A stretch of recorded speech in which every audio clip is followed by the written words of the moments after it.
안녕하세요, 무리씨입니다. 이번에 제가 소개해 드릴 책은 하늘 아래 첫 이름 아버지, 공강규의 12분이 엮어놓은 책입니다. 시인들이 부르는 아버지의 노래라는 소제목을 통해서 아버지의 피 끓는 영혼에 그리움과 애도의 노란 리본을 달아놓는다. 먼 데서 산을 보면 둥글지만 산속으로 들어가 보면 힘든 고갯길이 숨어 있는 것처럼 상징으로서 아버지의 이미지는 동그란 원형에 가깝지만 소소한 기억들을 뒤적여 보면 갈등과 상처가 많은 이름이다 라고 표지에 적혀 있습니다. 그 중에서 맨 앞편에 나와 있는 공강규 시인의 나이시에 담긴 아버지를 읽어드리도록 하겠습니다. 나도 아버지가 되고 보니 돈벌이도 그렇고 자식들도 그렇고 세상 일이 마음대로 되는 게 아니어서 아버지가 이해됩니다. 그리고 아버지는 누구나 다 한 가게를 쓰러지지 않게 안간힘으로 바치고 있는 아름다운 기둥이라는 생각이 듭니다. 아버지는 술과 담배를 하셨고 말년에 폐암으로 돌아가셨습니다. 1934년에 청양군 남양면 대봉리에서 태어나 1987년 55살의 고향에서 돌아가셨으니 지금 이 글을 쓰고 있는 내 나이와 똑같습니다. 장남인 나를 비롯하여 남겨진 미혼의 자식이 4명이나 있었으니 아쉬움이 많았으리라는 생각이 듭니다. 지금 내가 아버지와 같은 처지에 있다면 아직 학업 중인 자식과 경제적 능력이 없는 아내 걱정 때문에 엄청 억울할 것 같습니다. 나름대로 내가 세운 죽음의 최저 나이는 아이들이 공부를 마치고 결혼을 한 시점입니다. 이때까지만 전전긍긍 살아보자는 것입니다. 이것은 나뿐만이 아니고 대부분 아버지들이 최소한 소망일 것입니다. 아래 시를 보면 소주병에는 아버지 일생이 담겨 있습니다.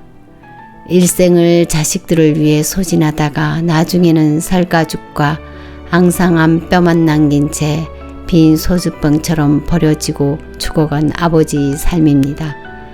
물론 이건 내 아버지만의 삶이 아닐 것입니다. 모든 아버지가 다 그렇습니다. 소주병. 술병은 잔에다 자기를 계속 따라주면서 속을 비워간다. 빈 병은 아무렇게나 버려져 길거리나 쓰레기장에서 굴러다닌다. 바람이 세게 불던 밤 나는 문 밖에서 아버지가 흐느끼는 소리를 들었다. 나가보니 마루 끝에 쪼그려 앉은 빈 소주병이 있다. 소주병 전문. 이 시는 아버지가 돌아가시고 난 이후에 지은 것입니다. 대천 해수욕장에서 소주를 마시다가 발상한 것입니다. 처음에는 아버지가 시에 들어가지 않았으나 나중에 태고 과정에서 아버지의 삶이 들어간 것입니다. 소주는 국민의 술입니다. 사람들이 가장 많이 마시는 보편적인 술입니다.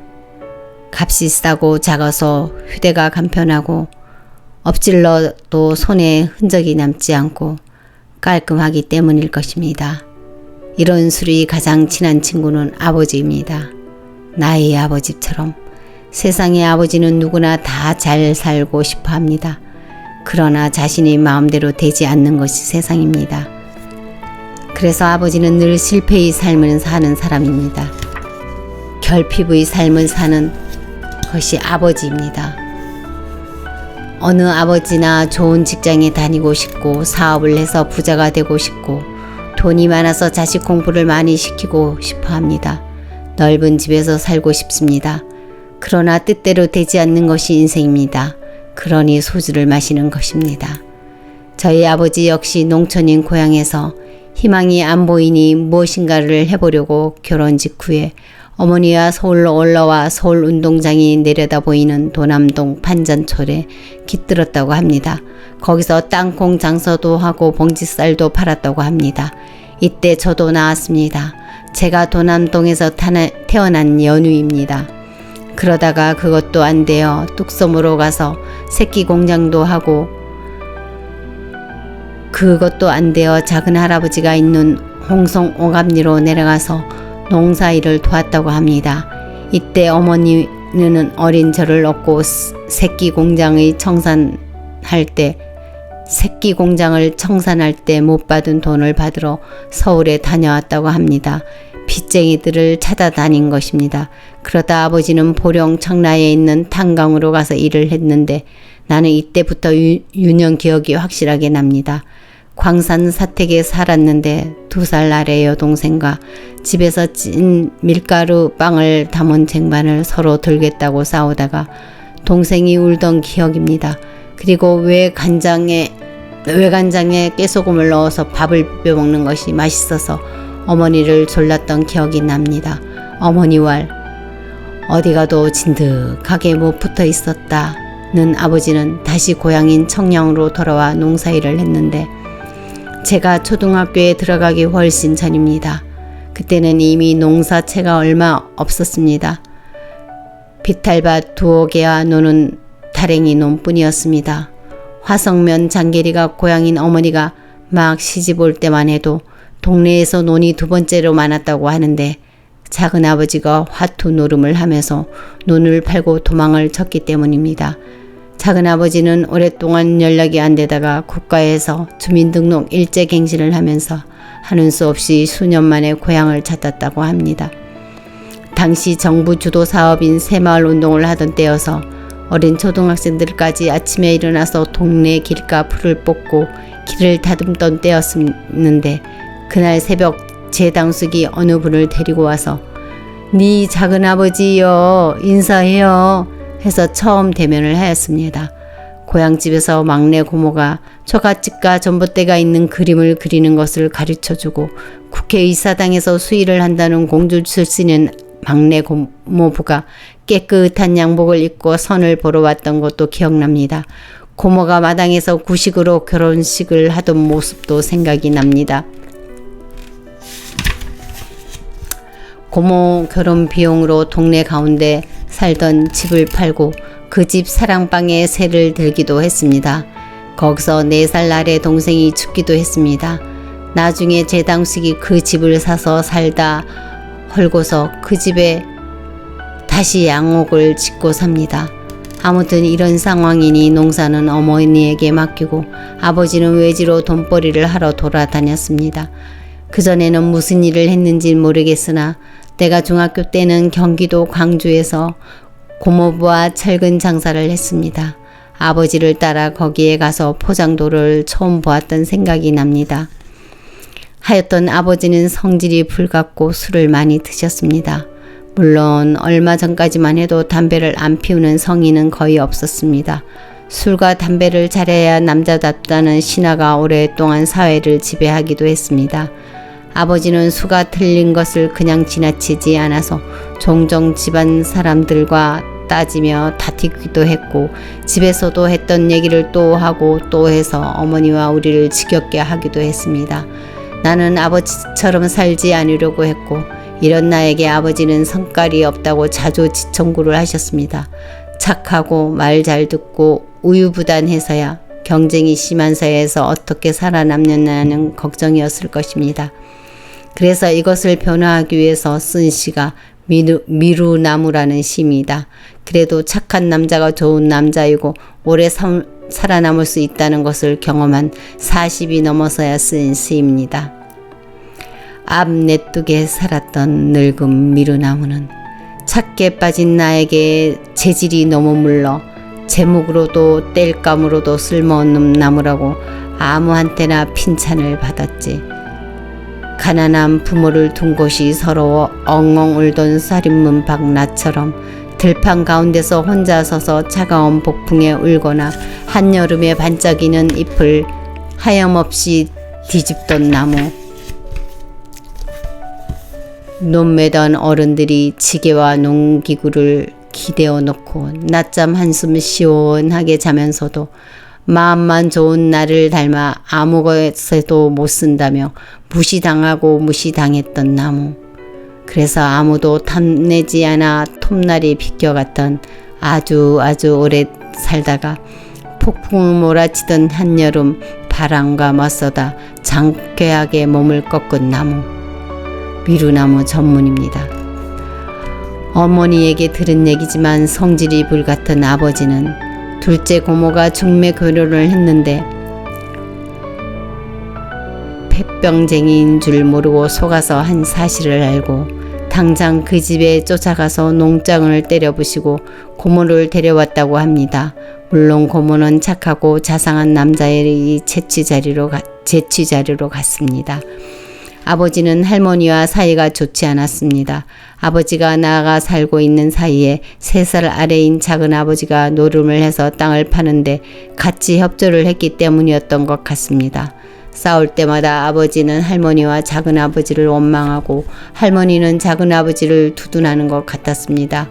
할아버지를 일찍 잃은 할머니는 굿을 좋아했는데 아버지가 집에서 굿을 하는 것을 반대하자 주로 운곡 고모네 집에 가서 사셨습니다. 당시 미신을 타파하자는 정부의 정책도 있었지만 아버지가 굿을 반대하는 가장 큰 이유는 먹을 쌀도 없는데 재산을 없앤다는 것이었습니다. 굿을 하면 돈과 쌀을 모두 정쟁이라고 부르는 무당이 가져가기 때문입니다. 그럼에도 아버지가 외지에 돈벌이 하러 나가 있으니 할머니는 어머니를 꼬셔서 집에서 몰래 가끔 굿을 하였습니다. 어머니는 시어머니 강요 때문에 하는 수 없이 굿을 하지만 아버지에게 들킬까봐 조마조마했을 것입니다. 한참 굿을 하고 있던 어느 날 우당탕하며 마루에서 부엌에서 무엇이 깨지는 소리가 났습니다. 아버지가 들이닥친 것입니다. 외지에서 일을 하던 아버지가 꿈자리가 계속 뒤숭숭해서 집에 무슨 일이 있나 하고 와보니 굿을 하고 있었던 것입니다. 아버지는 멍석을 끌어다가 마당에서 불을 지르고 가마솥을 깨고 굿상을 들어 엎었습니다. 이제 할머니와 인연을 끊겠다는 것이었습니다. 충격을 받은 할머니는 입이 붙었고 정신이 이상해져 물건을 던지고 벽지와 창호지를 찢었습니다. 중학생이었던 나는 할머니가 움직이지 못하도록 뒤에서 붙잡고 있었고 고모들이 달려오고 결국은 당시 무당을 불러서 굿을 하자 할머니 입이 떨어졌습니다. 그 다음 날이었던가 어머니와 고모들이 깨진 가마솥에 장떡을 붙이던 모습이 생각납니다.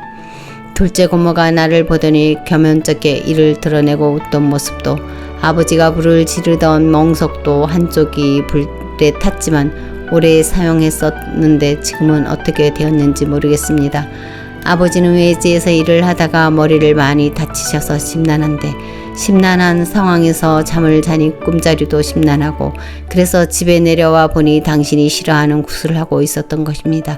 그래서 난리를 친 것입니다. 누워있는 아버지 머리를 뒤적거리며 꿰맨 상처에 소독약을 바르고 용고를 바르고 모근이 죽은 머리카락을 뽑아내던 생각이 납니다. 아버지는 집안에 화투장을 두지 못하도록 했습니다. 작은 아버지가 화투로 재산을 날렸기 때문입니다. 면소재지는 당구장도 있었는데 신기해서 구경을 하고 오면 아버지는 싸가지 없는 놈들이 가는 곳이라고 해서 나는 아예 쳐다보지도 않았습니다. 아버지 영향으로 화투장을 만져보거나 당구장을 가보지 못하고 청춘을 지나왔는데 때로는 남자가 하투도 못한다고 친구들에게 핀찬을 받았지만 아쉬운 생각은 하나도 들지 않습니다. 나는 원래 이런 잡기나 전자게임, 파친코에 도대체 취미가 없으니 아버지 영향인지 기질인지 모르겠습니다. 나도 아버지가 되고 보니 돈벌이도 그렇고 자식들도 그렇고 세상 일이 마음대로 되는 게 아니어서 아버지가 이해됩니다. 그리고 아버지는 누구나 다 한 가게를 쓰러지지 않게 안간힘으로 바치고 있는 아름다운 기둥이라는 생각이 듭니다. 그래서 쓴 것이 아랫이 아름다운 기둥입니다. 법당 바치고 있는 저 기둥 참 아름답다. 한때 연약한 새싹이었으나 아름다운 법당 바치고 있다. 나 어렸을 때 세상 바치는 기둥 되기로 결심했었다. 그러나 지금 아무것도 못되고 벌써 한 가게의 등이 휘었다.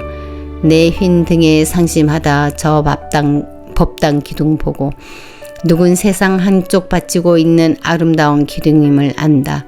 그러고 보니 원망만 했던 우리 아버지 법당 기둥이었다.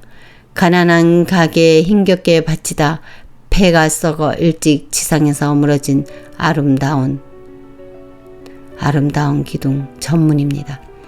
아버지는 원하는 대로 아니면 원하지 않더라도 잘 사라지지 않으니까 술을 자주 드시고 성질을 부리고 싸웠을 것입니다. 그러면서 나름대로 가게의 기둥이 되어 식구들을 위해 최선을 다했을 것입니다. 나중에 어머니는 내 아버지가 성질이 더러워도 생활력은 있었다. 식구들 밥은 한 끼도 굶기지 않았어 하셨습니다. 밥 한 끼가 무슨 대수인가 생각하지만 당시에는 밥을 굶지 않는 것도 큰일이었습니다. 내가 문학을 핑계로 밥벌이를 소홀히 하지 않는 것도 이런 아버지에 대한 어머니의 말씀 때문입니다. 생각해보니 아버지는 가까이에 있는 구봉광산에도 다니셨습니다. 구봉광산은 교과서에서 나오는 아주 유명한 금강이었는데 구봉광산뿐만 아니라 우리 동네 일대가 모두 금강이었습니다. 아마도 일제 때 번성하였던 것 같았고 내가 어려서는 하나씩 폐강을 해가고 있었습니다. 집 주변에 금강굴이 여러 개 있었고 폐석 더미가 쌓여 있어서 놀기에도 좋았습니다. 포장이 되지 않았던 시절이라 길에는 광산에서 나온 폐석을 깔아서 물이 잘 빠지도록 하였습니다. 광산에 다니는 사람들은 돼지고기를 많이 먹었는데 우리 집에서 돼지를 자주 잡았습니다. 돼지를 잡아서 고기를 나누고 창자 등 부속물을 가마솥에 넣고 끓여서 동네 사람들을 불러서 먹었습니다. 우리 집에서 동네 잔치를 자주 하였습니다. 어려서 길들여졌는지 돼지고기 볶음을 다 건져 먹고 남은 양념과 크림에다가 밥을 비벼 먹는 것이 지금도 제일 맛있습니다. 이걸 뒷곁에 열리는 산초기름을 넣고 먹던 추억이 아직도 입맛을 돋게 합니다. 먹는 게 나오니 돼지고기 두부찌개 생각이 따라옵니다. 아마 이것은 내가 가장 좋아하는 술안주인데 어려서 먹던 맛의 기억 때문일 것입니다. 이런 돼지고기 두부찌개는 우리 집에서만 하는 게 아니었습니다. 아버지는 청량 우시장에서 거간꾼으로 한참 동안 하셨는데 우리는 이 시기에 집에서 현금을 가장 많이 구경하였습니다. 저녁에 거나하게 취해서 돌아온 아버지는 호주머니를 뒤져 구겨진 지폐를 꺼내고 어머니는 그것을 펴서 세었습니다. 거간꾼은 소를 팔고 사는 과정에서 거간 역할을 하며 수수료를 받는 사람인데 노란 완장에 중개라는 글씨가 있었습니다. 그러니까 소 중개사라고 하였습니다. 아버지는 완장을 나에게 자랑스럽게 보여주셨습니다. 한 번은 새벽에 아버지를 따라서 우시장에 갔었습니다. 아버지가 우시장에 있는 선술집에 수시로 드나들면서 막걸리를 드셨는데 아버지가 선술집에 들어서자마자 술 한 잔 줘요 하면 주모가 알았슈 하면서 대접 2개의 막걸리를 가득 따라 주었습니다. 막걸리는 노란 양은 주전자에 담겨 있었습니다. 주모는 돼지고기와 두부를 섞은 찌개를 내놓았습니다. 돼지고기 두부찌개인 것입니다. 아버지는 선술집에 소를 팔거나 사는 사람을 데리고 들어가서 술 한잔을 하면서 일을 푸는 것이었습니다. 그래서 우시장이 파하고 집에 올 쯤이면 아버지는 만취가 되었습니다. 지금 우시장은 없어진 지 오래입니다. 그 찌개와 막걸리를 먹고 싶어서 오래전에 청량읍 내에서 장사를 하고 있는 친구에게 전화를 해서 돼지고기 두부찌개가 먹고 싶다고 했더니 지금 그런 집이 있나? 하는 대답이 돌아왔습니다.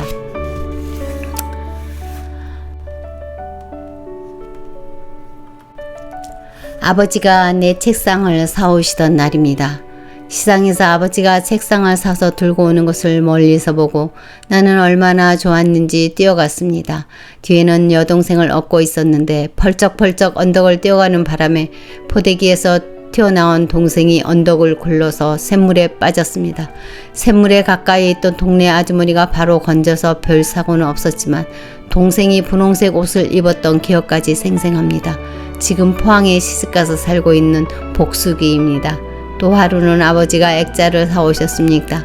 중학교 1학년인 1973년 가을에 국가정물을 그려서 충남일보사가 주최하는 제1회 도내 미술실기대회에서 상장을 받았는데 아버지는 그게 자랑스러웠던 것입니다.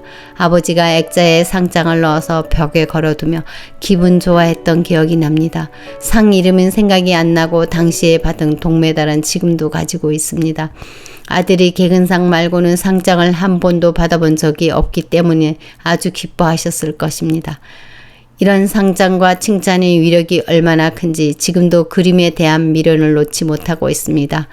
한 발 더 나아가 아버지에게 미술 공부하고 싶다고 했다가 안 돼! 라는 말을 듣고 포기했습니다. 그런데 초등학교 내내 개근을 한 것은 아닙니다. 몸에 옷이 자주 올랐기 때문입니다. 옷 한 번 오르면 사정없이 턱과 팔이 헐었습니다. 사타구니까지 헐 때도 있었습니다.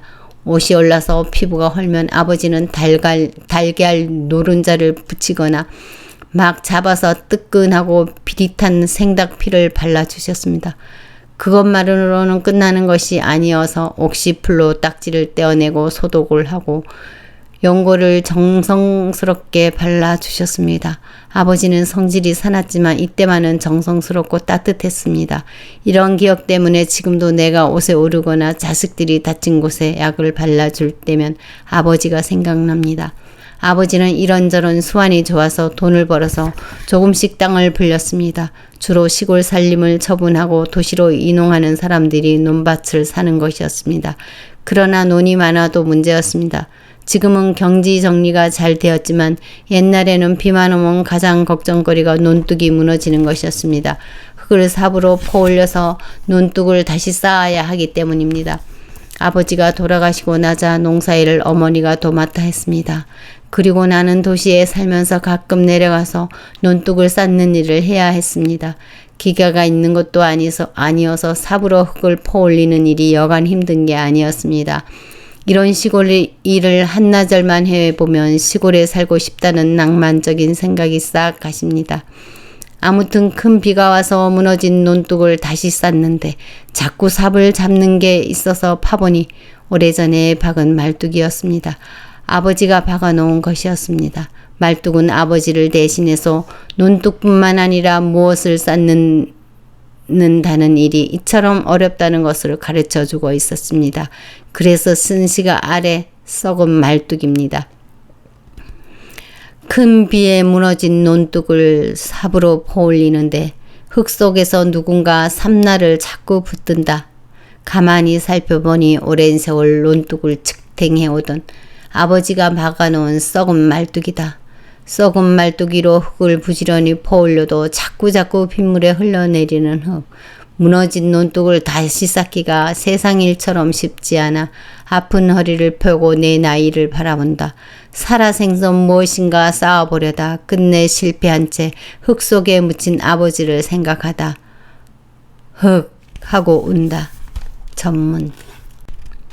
시와 함께 아버지에 대한 기억을 떠올리고 유품들을 뒤적이면서 생각해보니 아버지는 나름대로 이것저것 처해 있는 현실에서 가정 경제와 사회활동에 최선을 다하는 삶을 사셨습니다. 어떤 일이 문득 닥칠 때마다 아버지라면 어떻게 했을까 하고 생각합니다. 술과 담배를 많이 하시고 성격이 불같았던 아버지와 반대로 나는 술주정을 안 하고 담배를 원래 안 피우고 성격이 느긋하지만 이것도 아버지에게 배운 것입니다.